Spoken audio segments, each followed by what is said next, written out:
معاشرې لپاره د ژوند لپاره ډېر ضروري شی دی. خو تعلیم سره سره دا ایکسټرا کریکولر اکټیویټیز دي دا هم ډېر ضروري دي او خصوصا د سپورټس یادو. او زه به خصوصا په دې موقع باندې د وي سي صاحب ډېره شکریه ادا کړم چې دا چوي کله داسې دلته چارج اخیستی دی ایز ا وي سي، نو دا هغوی دویم ځل دا فنکشن ارینج کړ چې دا یو ډېره غټه خبره ده. او زموږ د دې ماشومانو چې نن سبا د دې نه مخکې خاص طور په چې کوم حالات او یو د مایوسۍ یو لهر و زموږ په دې ملک کې، او دا هفته لس ورځې مخکې چې کوم په پېښور کې دماکه وشوه د هغې د وجې چې کوم مایوسي زموږ په دې قوم کې چې کوم افسوسناک واقعه شوې وه د هغې د وجې یو مایوسي په دې قوم کې خاص طور په زموږ په دې پښتنو په علاقو کې ډېره مایوسي وه. هغه موږ په دې شکل باندې به انشاءالله تعالی هغه لر کوو او موږ به دې خلکو ته ښایو چې زموږ جذبې همغه شانتې مضبوطې دي او موږ انشاءالله تعالی د هر سخت وخت لپاره د هر سختې لپاره تیار یو.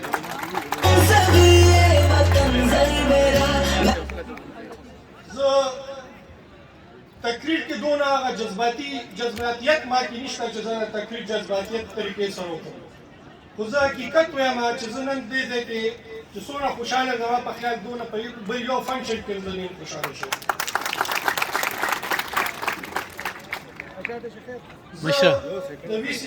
منګ هم دلته سو ولاړ یو کنه بیا خیال کوه دا دغه وینم دا جذبه پکې وینم چې کوم هغوی کوم محنت سره هغوی د یونیورسټۍ لپاره کار شروع کړی دی او چې کوم دوی ته یو ځمکه الاټ وه هغه نن پورې دوی په قبضې کې نه وه، خو هغه الحمدلله وي سي صاحب بشیر خان چې دی هغه په قبضې کې هم واخېسته، هغې چاردیواري هم دغه کړه او هلته انشاءالله تعالی بلډینګونه هم زما په خیال دا چې ټینډر شوی دی او ورک آرډر هم ایشو شوی دی. انشاءالله تعالی د ستاسو د یونیورسټۍ بل کیمپس هم شروع کېږي، نو زه هغوی ته دا خاص کوم چې دې کې تاسو لږ مهرباني وکړئ چې دې کې زیات نه زیات دغه وکړئ تیزي پکې راولئ، ځکه چې د دې زموږ د 400 ته تعلیمي ادارو ډېر زیات ضرورت دی. او زه هغه زه به ځان خوشقسمته ګڼم چې کله د دې یونیورسټۍ بنیاد ایښودل کېده دا دې ځای کې چې کوم هغه زوړ بلډینګ و چې هغه یونیورسټۍ ته حواله کېده، زه هغه وخت کې د دې ځای ممبر وم ستاسو د ستاسو دغه د وجې ووټونو د وجې، او نن هم الحمدلله چې کله نوی کیمپس جوړېږي نو الحمدلله زه د دې علاقې ممبر یم. زه بشیر خان تاسو ته دا یقین دهاني درکوم چې حکومت له طرفه چې څه قسم هم تاسو ته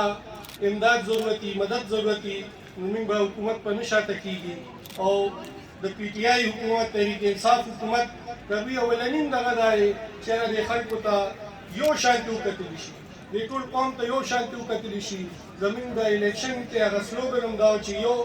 یو نظام دو پاکستان نه یو پاکستان چې ټول خلکو ته یو دغه میلو شي امپورټنس میلو شي. نو زما دغه خاص دی چې دغه بلډینګ لپاره دغه کیمپس لپاره تاسو د زموږ د پروینشل ګورنمنټ له څخه امداد پکاري نو هغې کې به موږ نه شاته کېږو، خو تاسو به هم انشاءالله تعالی دغې باندې لږ ایکسپیډایټ کوی به دا کیس. زه اخره کې د ستاسو ټولو سټاف وي سي صاحب د سټاف او د دلته چې کوم د طالب علم دي د دوی ټولو ډېره شکریه ادا کوم چې هغوی دې پروګرام کې شرکت وکړو او انشاءالله تعالی دا پروګرام به زما د امید دی چې هر کال به کېږي. ډېره مهرباني ډېره شکریه.